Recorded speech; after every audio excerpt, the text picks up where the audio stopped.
¿Qué lectura tienes de este frente abierto, de este roce entre la 4T y la Iglesia, particularmente la Iglesia Católica? Mira, es un lamentable suceso o una colección de sucesos lamentables cuyo origen es el asesinato de dos sacerdotes muy respetados, dos sacerdotes jesuitas en la Tarahumara, y que evidentemente despertó el enojo, el reclamo por parte de tanto la jerarquía católica, la Conferencia del Episcopado Mexicano, como de la cúpula de los jesuitas. Y en el fondo, más allá de los dimes y diretes, manos negras, etcétera, en el fondo la discusión se centra en que la Iglesia le pide al presidente que cambie, que revise y cambie su política y estrategia de seguridad en el país, que no ha funcionado. Le reclama diciendo hay 122,000 millones, miles de personas, 122,000 personas que han sido masacradas, y por lo tanto hay que revisar. Y el presidente se ha, atrincherado diciendo que no va a cambiar, que su estrategia es la correcta, porque va a las causas que originan la violencia y que hay que esperar resultados a más largo plazo. El episcopado y los jesuitas, los rectores fueron más duros, dijeron un estado fallido en materia de seguridad. El episcopado le pide tres cuestiones. Una, que escuche a los diferentes actores, a las víctimas, a los familiares de las víctimas, a académicos, a investigadores, a medios de comunicación, a organizaciones de la sociedad civil, a la oposición, que escuche. Dos, que no centre su discurso en el pasado, sino que se haga responsable del presente. Y tercero, que cambie su política, ¿no? Estos son los tres planteamientos que han enardecido al presidente, y la verdad que ha sido el presidente, como tú señalabas en la introducción, que ha tenido expresiones desafortunadas que han catapultado, digamos, el nivel de debate, porque ha utilizado expresiones duras, ¿no? Claro. Como hipócritas, ¿no? Y otras más. Entonces, el debate actual, Luis, está centrado en que se están exaltando los ánimos. Claro. Y la Iglesia Católica, hay que tener una perspectiva histórica, ha sido una institución, es una institución muy fuerte, sigue siendo muy fuerte a pesar de que esté en decadencia, porque tiene muy cercano a los tejidos capilares de la sociedad presencia. Tú puedes encontrar parroquias en lugares muy apartados, en lugares muy concentrados, es decir, tiene mucha presencia, y no hay que olvidar que la Iglesia, en la historia de México, claro, ha estado en el centro del huracán de las tres guerras civiles más importantes que ha tenido. La guerra con Juárez en el siglo pasado, la invasión francesa, y estamos también hablando de la cristiada. Así es que, pues, ¿por qué jugar con fuego? ¿Por qué no tener una política de distensión? ¿Por qué no seguir y lamentar y juntos consolarnos con la tragedia, claro, y buscar soluciones en lugar de guerrear verbalmente, que puede llevar a ámbitos insospechados en donde no pierde ni la Cuarta Transformación, ni pierde López Obrador, ni perdemos todos, Luis? Dime algo, Bernardo. Esto que mencionas es importantísimo. O sea, la intervención de la Iglesia Católica en la historia mexicana es innegable, desde la Guerra de Reforma, desde el asunto de las invasiones que se fueron viviendo, la francesa quizá, pero bueno, todas las que tuvimos, la norteamericana inclusive, la Guerra Cristera. La Iglesia Católica en México pesa y pesa de una manera importantísima. Y de ahí empiezan ya algunas voces a decir, es que están apergollados, lo dijo el presidente, con la clase alta, es que la Iglesia va a querer tener alguna injerencia electoral.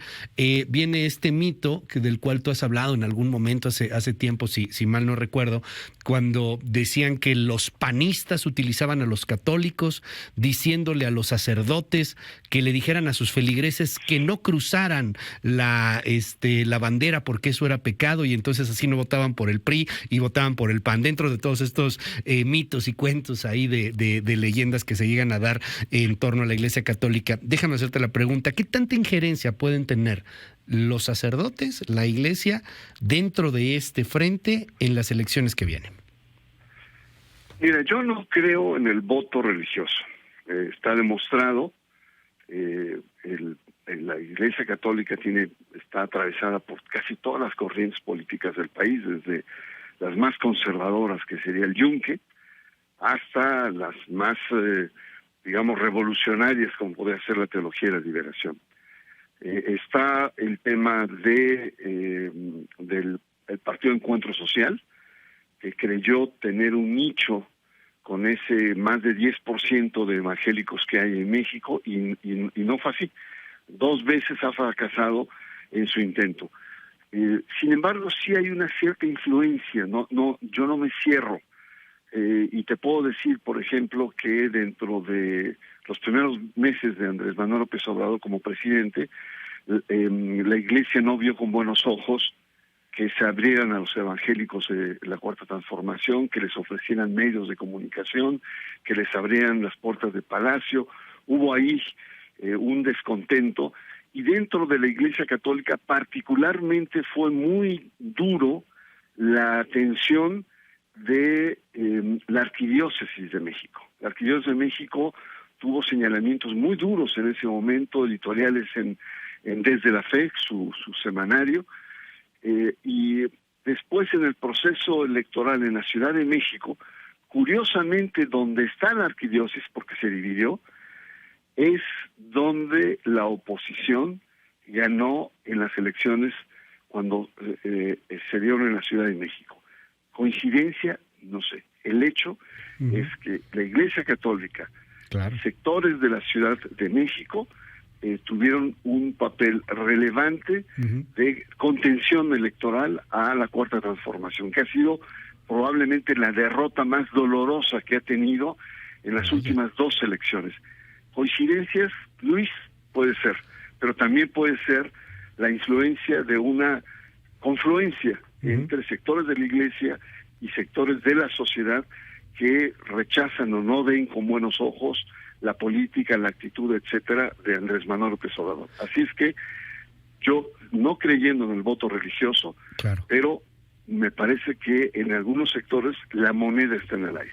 La Iglesia Católica, yo creo, una de las maquinarias más finas políticamente, más aceitadas políticamente del planeta entero, llevan muchos siglos entendiendo todo esto, al grado, por ejemplo, de que han llegado en algún punto a apoyar, a tener ahí algunos nexos hasta para, en su momento, cuando Barack Obama, abrir una embajada en Cuba.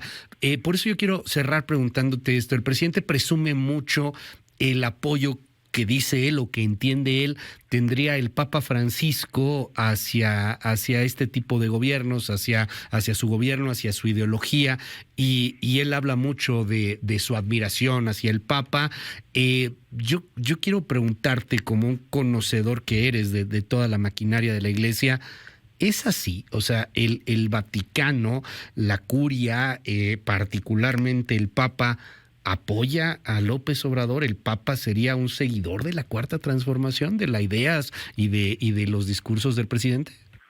Bueno, hay cuestiones que los acercan, ¿no? La cuestión de los pobres, la cuestión de la justicia social, el tema de ancianos, en fin, hay una serie de temas en donde efectivamente, incluso el video que puso ayer, el Papa rechaza el concepto del populismo y habla de popularismo, es decir, de una identificación con los sectores más desposeídos. Pero de ahí a que el Papa Francisco tenga una línea de apoyo directo hacia el gobierno de López Obrador, yo lo veo francamente muy difícil. Y hay muchos elementos. Lo que sí veo es el intento del presidente de hacer una lectura para provecho propio. Te pongo el ejemplo de lo que salió en estos días, del comunicado breve que hizo el Papa, unas cuantas líneas, hace 2 miércoles, en el que dice que cuántos asesinatos hay en México, lamentándose, ¿no? Y después en el último párrafo dice, la violencia no resuelve los problemas. Bueno, en esa breve expresión, el episcopado toma la primera línea y dice cuántas muertes hay, como dice el Papa, 122,000, y es parte de su fundamentación. Es decir, recepciona y hace suyo el planteamiento del Papa. Pero hace lo mismo Andrés Manuel López Obrador y dice, ¿ya ven? El Papa me da la razón. ¿Por qué? Porque la violencia no resuelve los problemas. Es decir, él apoya la política que hemos seguido de abrazos, no balazos. Entonces, estamos ante, y es natural, recepciones diferentes e interpretaciones acomodándolas al proyecto. Y creo que hay muchos elementos en los que el Papa coincide con los planteamientos de López Obrador.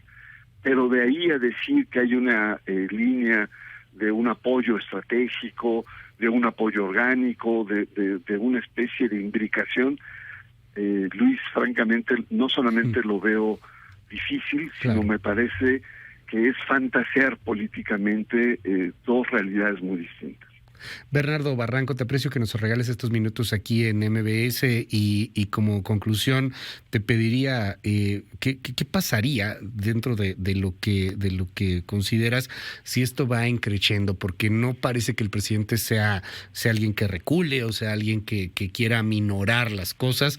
Al contrario, parece que le quiere subir y subir y subir el volumen. Digo, ayer ya hasta propuso desmantelar la Estatua de la Libertad en dado caso de que haya un fallo en contra de Julian Assange. ¿Qué pasa si esto va creciendo? No es lo mismo hablar de algo así como de lo de Julian Assange, un poco medio de ocurrencia, que seguir en un frente muy abierto con una institución como la Iglesia Católica o como la comunidad judía, por ejemplo. Sí, el problema es que se ha extendido a nivel regional, ha bajado, como lo pasó con el pobre cura de Michoacán, sí, o las tensiones que ha habido en Guadalajara, o lo que está pasando en la comunidad judía. A algunos les podrá gustar o no Carlos Alarrá, que a mí personalmente me choca, pero de ahí a acusarlo de nazi, etcétera, ya es otro nivel. Mira, yo lo que veo es que tiene que primar la cordura política. En la teoría de los conflictos hay dos maneras de entender el conflicto social.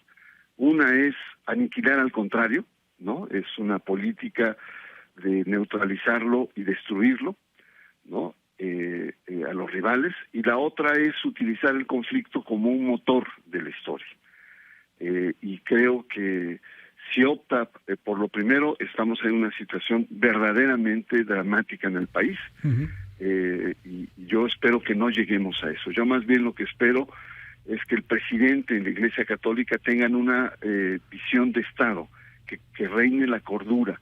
Una visión de Estado significa el no ver los intereses particulares o las vanidades, sino con mucha asertividad, yo diría con fineza política y con, podemos decir, humildad, el poder ver bien un acercamiento, un entendimiento por el bien del país.